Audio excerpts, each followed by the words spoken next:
Bonjour et bienvenue en ce lundi 30 janvier 2023. On continue la lecture du Nouveau Testament. Aujourd'hui, on va faire les jours 37 et 38. J'affiche le jour 37. Donc, le jour 37, nous devons lire dans Luc, au chapitre 18, les versets 1 à 17. C'est ce qu'on va faire dès maintenant. Donc, mon curseur est ici. On commence. Jésus leur adressa une parabole pour montrer qu'il faut toujours prier et ne point se relâcher. Il dit: il y avait dans une ville un juge qui ne craignait point Dieu et qui n'avait d'égard pour personne. Il y avait aussi dans cette ville une veuve qui venait lui dire: « Fais-moi justice de ma partie adverse. » Pendant longtemps, il refusa.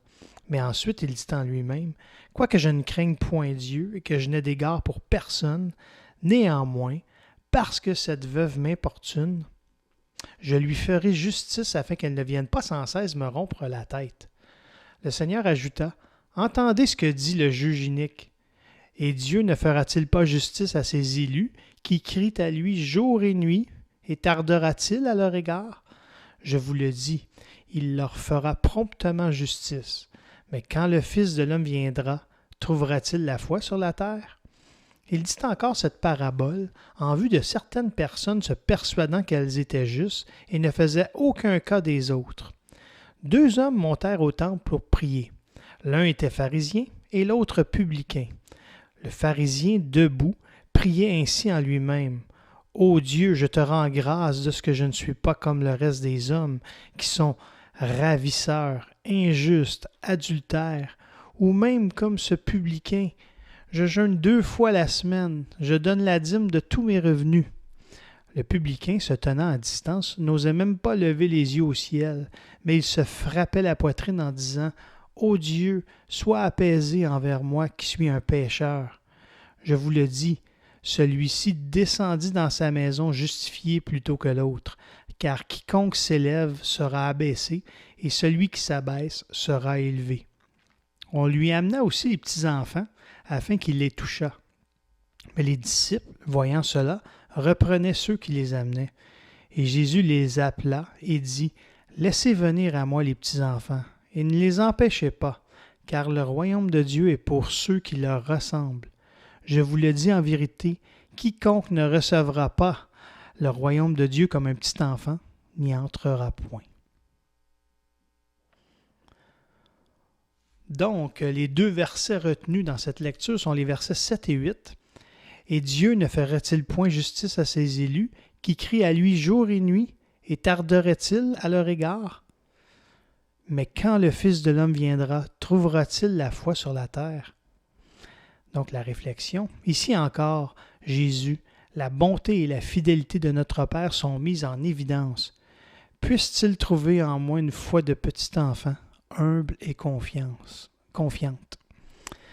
Et ils ont fait un lien par rapport au verset 2 à la page 165. Je vais l'afficher à l'écran. Donc, la page 165, c'est l'autorité et soumission selon le cœur de Dieu. Donc, vous pouvez consulter, c'est encore un tableau assez complet, donc qui couvre le sujet de l'autorité et la soumission. On continue avec le jour 38. Le jour 38, on doit lire dans Luc, au chapitre 18, les versets 18 à 43. C'est ce qu'on va faire dès maintenant. Je vais changer de page. Voilà. Mon curseur est ici. On continue. Un chef interrogea Jésus et dit: « Bon maître, que dois-je faire pour hériter la vie éternelle? » Jésus lui répondit: « Pourquoi m'appelles-tu bon? Il n'y a de bon que Dieu seul. Tu connais les commandements. Tu ne commettras point d'adultère. Tu ne tueras point. Tu ne déroberas point. Tu ne diras point de faux témoignages. Honore ton père et ta mère. » J'ai, dit-il, observé toutes ces choses dès ma jeunesse. Jésus, ayant entendu cela, lui dit: « Il te manque encore une chose. Vends tout ce que tu as, distribue-le aux pauvres, et tu auras un trésor dans les cieux.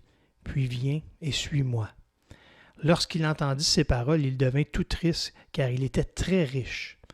Jésus, voyant qu'il était devenu tout triste, dit: « Qu'il est difficile à ceux qui ont des richesses d'entrer dans le royaume de Dieu.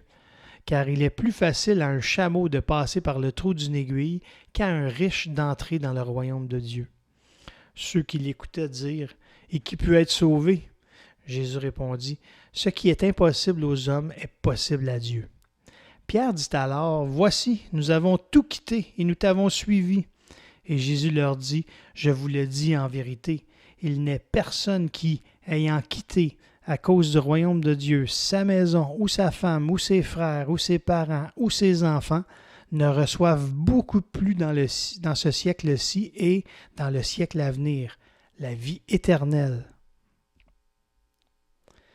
Jésus prit les 12 auprès de lui et leur dit, « Voici, nous montons à Jérusalem, et tout ce qui a été écrit par les prophètes au sujet du Fils de l'homme s'accomplira. Car il sera livré aux païens, on se moquera de lui, on l'outragera, on crachera sur lui, et, après l'avoir battu de verge, on le fera mourir, et le 3e jour, il ressuscitera. » Mais ils ne comprirent rien à cela. C'était pour eux un langage caché, des paroles dont ils ne saisissaient pas le sens. Comme Jésus approchait de Jéricho, un aveugle était assis au bord du chemin et mendiait. Entendant la foule passer, il demanda ce que c'était. On lui dit, « C'est Jésus de Nazareth qui passe. » Et il cria, « Jésus, fils de David, aie pitié de moi. » Ceux qui marchaient devant le reprenaient pour le faire taire.